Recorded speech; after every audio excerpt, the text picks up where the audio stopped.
Imminent talks expected between the U.S. and China as tensions soar over Taiwan.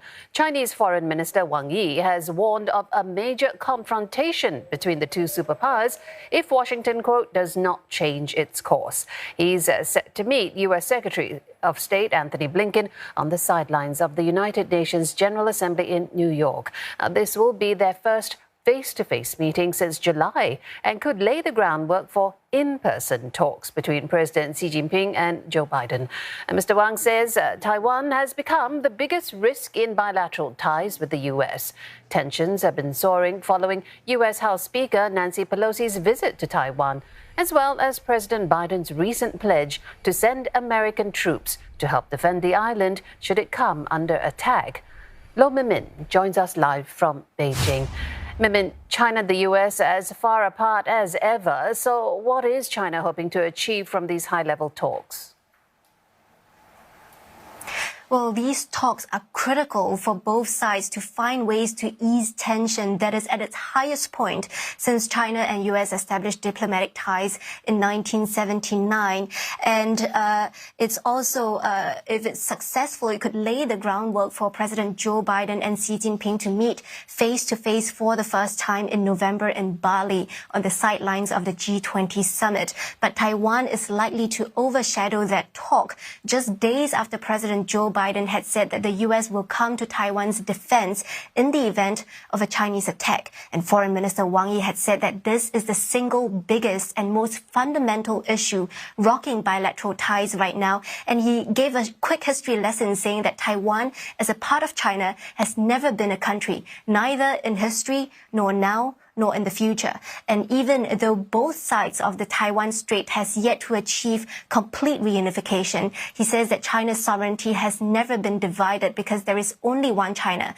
And he issued a stern warning to the United States, saying that conflict is inevitable unless Washington changes its course on how it deals with Beijing. China's policy on Taiwan is clear. It wants peaceful reunification because that offers stability and continuity. But Foreign Minister Wang Yi says that it must oppose to Taiwanese independence forces, and the more rampant these forces are, the less likely China is to choose a peaceful reunification. Well, despite Taiwan likely to dominate the agenda, will there be other key issues that make it to those talks?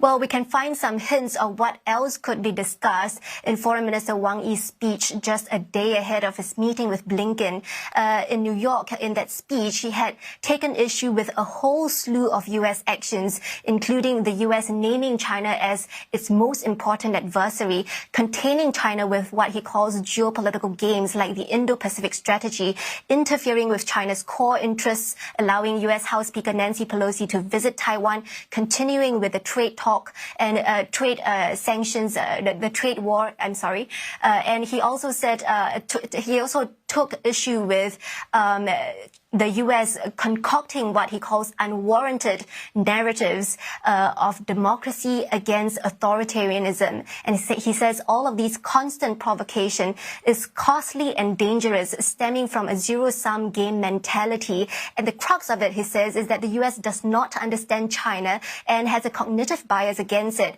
And he says China has no intention of replacing the U.S. or becoming the U.S. And the U.S. should not be changing China according to its own values. And it's clear from his speech that China does not want direct conflict with the United States because the past few months of restrictive trade and investment policies has been harmful to Chinese economy as well.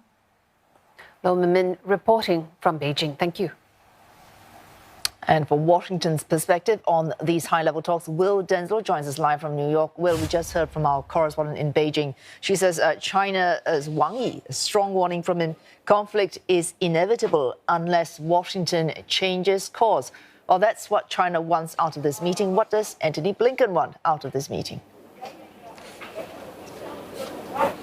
Well, it would certainly be a hugely significant meeting, considering the fact this comes just days after US President Joe Biden maintained there's no change in the US policy with regard to Taiwan. But he did, of course, in a recent interview state that the US troops would come to the defense of Taiwan if they were attacked by China.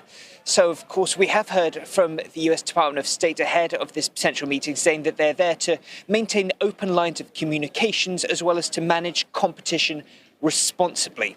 Significantly, this also comes at a week where a group of the G7 foreign ministers have met and released a statement, and a large chunk of that statement was dedicated their policies with regard to China. They said that they want to see peace and stability in the Taiwan Strait. They expressed their deep concern over accusations of human rights abuses in Xinjiang, but they do want to see the G7 work with China on fields of mutual interest, be it things like climate change or food security as well. Also significantly, Wang Yi, China's foreign minister, has met with his counterpart from Ukraine, Dmytro Kuleba. Kuleba stating that he expects China to play an important role as the war in Ukraine continues.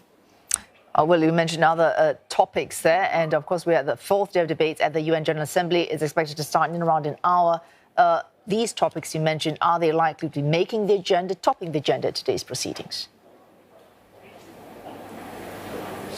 Well, of course, so much of the agenda has been dominated, of course, as you might expect, by the war in Ukraine, about the ramifications and the exacerbating factors that it's had, be it on food insecurity, energy prices, things to that nature. But there's a high-level meeting taking place at the United Nations General Assembly this Friday on the issue of COVID-19, which, of course, has taken somewhat of a backseat to the war in Ukraine and the ramifications that has had as well.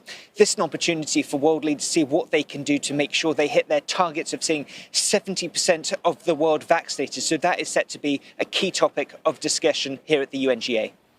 Thanks for that. Will Denzel speaking to us there from New York.